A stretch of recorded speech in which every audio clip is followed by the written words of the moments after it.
120 negara berebut hak siar FIFA Asian Cup edisi perdana di Indonesia.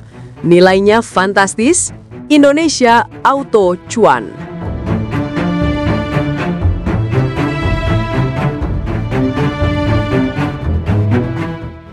Usai peresmian FIFA Asian Cup di Kuala Lumpur, Malaysia, suasana di ballroom megah itu langsung berubah jadi pusat perhatian dunia.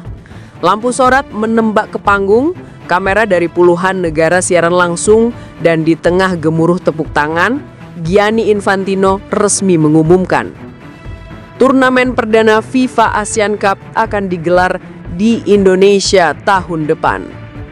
Kalimat itu disambut sorak meriah, bahkan beberapa jurnalis asing berdiri spontan.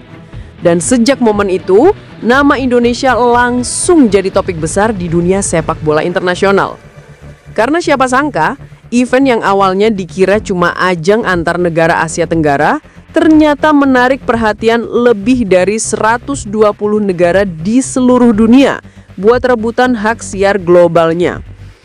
FIFA baru aja buka tender resmi hak siar FIFA Asian Cup 2026. Dan hasilnya bikin geger. 120 negara langsung daftar. Mulai dari negara-negara Asia Timur, Eropa Barat, Amerika Latin, sampai Afrika, semua pengen dapet jatah siaran.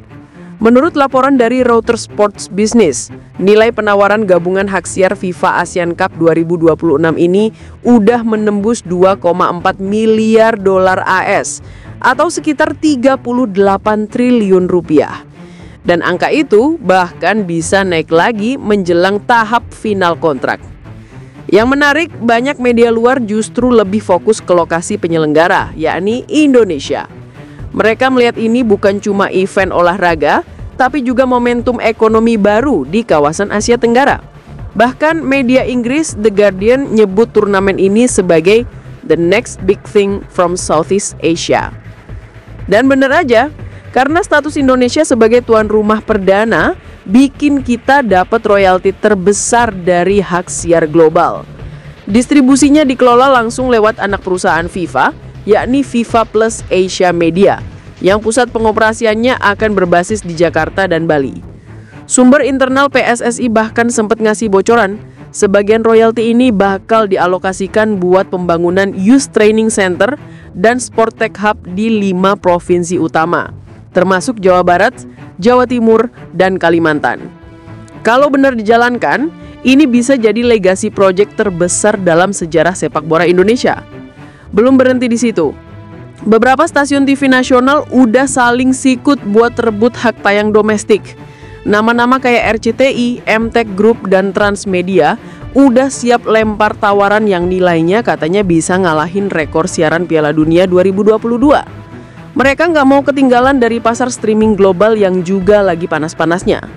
Platform kayak Netflix Sports, Disney Plus Hotstar, dan DAZN Jepang kabarnya udah ngajuin permohonan ke FIFA buat dapat lisensi tayangan highlight dan dokumenter Asian Cup.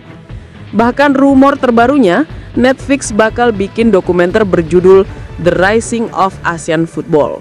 Dan sebagian besar syutingnya akan dilakukan di Indonesia. FIFA sendiri sampai kasih pernyataan resmi. Asia Tenggara, terutama Indonesia, kini jadi titik pusat baru ekspansi pasar sepak bola global. Dan lucunya, banyak media luar malah bilang Indonesia itu sekarang seperti Brasilnya Asia. Karena fanatisme penonton, daya beli jersey, dan lonjakan trafik digital yang luar biasa setiap kali timnas main. Cuannya jangan ditanya. Pemerintah Indonesia disebut bakal dapat potensi pemasukan hingga 1,5 triliun rupiah hanya dari sektor pajak penyiaran dan royalti digital.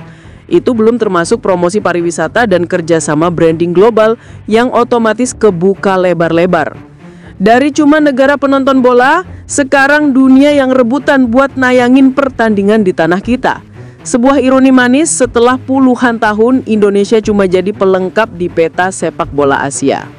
Dan yang bikin makin menarik, beberapa negara ASEAN kabarnya mulai panas karena Indonesia dapat sorotan lebih. Katanya kenapa bukan Malaysia yang jadi tuan rumah pertama, padahal mereka tempat konferensinya diadakan. Tapi FIFA tegas, Indonesia punya daya tarik ekonomi dan fanbase paling kuat. udah jelas kenapa pilihan jatuh ke kita.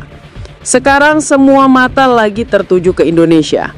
Dunia nunggu apakah kita bisa buktiin kalau kita layak jadi tuan rumah berkelas dunia atau cuma jago di euforia awal aja.